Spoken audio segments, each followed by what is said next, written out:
ഞാൻ ഇവിടെ ഒരു ദിവസം പിന്നെ ഞാൻ ഒന്നും പറയരുത്. അപ്പോൾ അവിടെ നിന്ന് റൂമിൽ ചെന്നിട്ട് പിന്നെ എന്ത് ചെയ്തു, എന്നോട് പോയിക്കാൻ പറഞ്ഞ് ഞാൻ പോന്നി. അപ്പോൾ എൻ്റെ ഒരു ഉസ്താദ് വേറെ ഇങ്ങളെ കൊണ്ട് ഉസ്താദ് ചെന്നിട്ട് കൈ പിടിച്ച് മൊത്തി. അപ്പോൾ എനിക്കും തോന്നി ഒന്ന് പോയി കൈ പിടിച്ച് മൊത്താന്ന്. പക്ഷെ ഞാൻ അന്നേരം പോകാൻ പറ്റൂല. പിന്നെ രണ്ടാമത്തെ ദിവസം ഞാൻ അതിനായിട്ട് വന്നപ്പോൾ മഹാനവറുകൾ കൈ ഇട്ടെന്നും കൂട്ടി. ഞാൻ സലാം പറഞ്ഞേ, കൈ ഇട്ടെന്ന് ഞാൻ കൈ പിടിച്ച് മൊത്തി പോകാമെന്ന് പറഞ്ഞു. അതിന് മാത്രം ചെന്നതാ. അന്ന് കിട്ടി. അന്നാണ് മഹാൻ കിടക്കുക കഴിയുക. കൈ ഇട്ട് വന്നിട്ട് ഞാൻ പറയാനായിട്ടുള്ള കൈ ഇട്ട് വന്ന് അങ്ങനെ കൈ പിടിച്ച് മൊത്തി. അപ്പം പോവാന്നും പറഞ്ഞു. കാരണം ഞാൻ എൻ്റെ മക്സൂദ് അതല്ലേ ഉള്ളൂ. അങ്ങനെ കുറെ കാലം ഇങ്ങനെ ഞാൻ ജീവിക്കും. പിന്നെ മദ്രസയൊക്കെ എപ്പോഴും എന്നാലും ഈ കമ്മിറ്റിക്കാരും അവരും ഞാൻ ചിലപ്പോൾ വെക്കൂല. അപ്പം ഞാൻ ഇനി വേറെ എന്തെങ്കിലും ജോലിക്ക് പോകാമെന്ന് കരുതി അങ്ങനെ നടന്ന് ഒരു ദിവസം അവിടെ കയറി ചെന്നപ്പോൾ മഹാനവറുകൾ അന്നത്തെ 2 ചുവന്ന ഉറുപ്പ്യ തരാൻ്റെ അടുത്തും വേഗം എടുത്തിട്ട് എനിക്ക് തന്നിട്ട് ചോദിക്കുകയാണ്. ഞാൻ ഒന്നും പറഞ്ഞില്ല. ഞാൻ സലാം പറഞ്ഞപ്പോൾ ജോലിക്ക് പോവാഞ്ഞാൽ വിഷമമല്ലേ?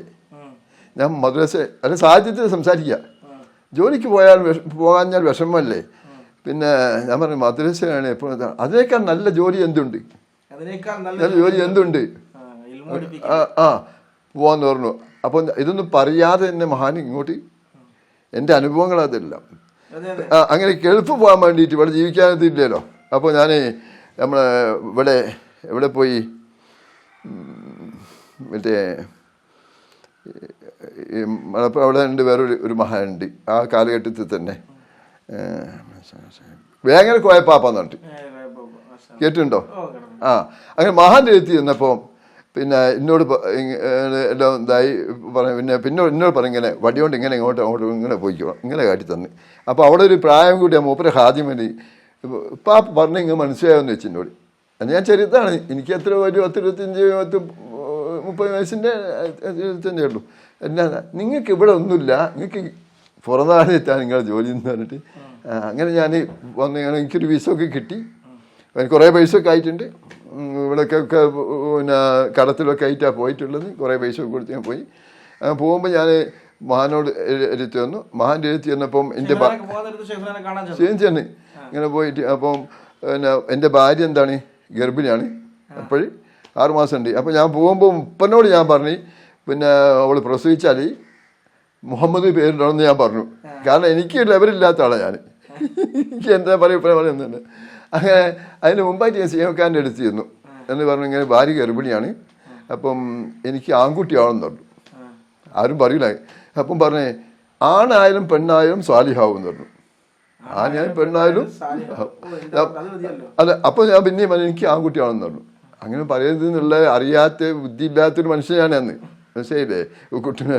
അപ്പോൾ പിന്നെയും പറഞ്ഞപ്പോൾ എന്നോട് പറഞ്ഞു ആണായാലും പെണ്ണായാലും സ്വാലിഹാവും. മൂന്നാമതും പറഞ്ഞു ഞാൻ. അപ്പോൾ എന്താ പറഞ്ഞു ആണായാലും പെണ്ണായാലും സ്വാലിഹാവും പോവാമെന്ന് പറഞ്ഞു. പോകാമെന്ന് പറഞ്ഞാൽ പിന്നെ അവിടെ നിൽക്കില്ല, മനസ്സിലായില്ലേ. അങ്ങനെ ഞാൻ പോന്ന് പിന്നെ കുവൈത്തിലായിരുന്നു. അവിടെ പോയി അവിടുത്തെ കഥ വേറെ പറയാനുണ്ട്, അതും പറഞ്ഞില്ല.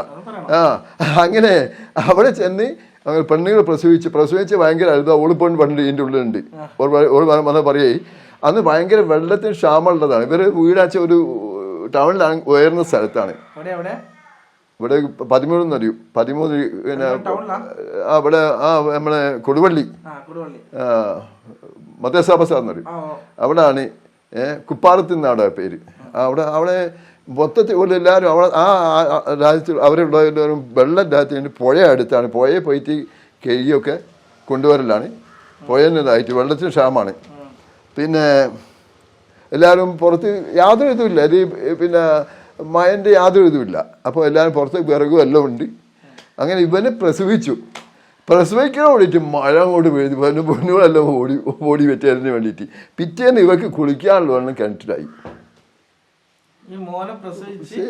ആ മോനാണ് എൻ്റെ മൂത്ത മോന്. ഇവിടെ അല്ല ബാക്കവില്ല, ബാക്കവിൻ്റെ ജ്യേഷ്ഠനുണ്ട്. പിന്നെ മഴ വർഷിച്ചു.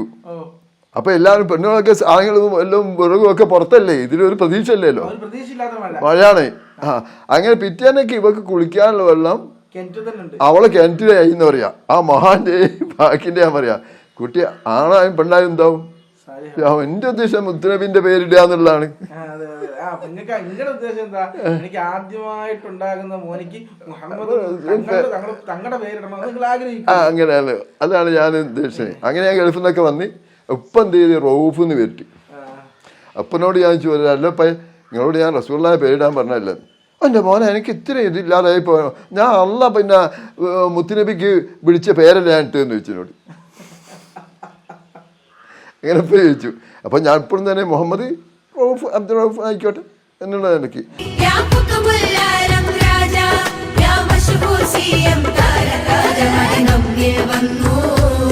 മലബോധം തന്നു, മതി നമ്മിൽ വന്നു.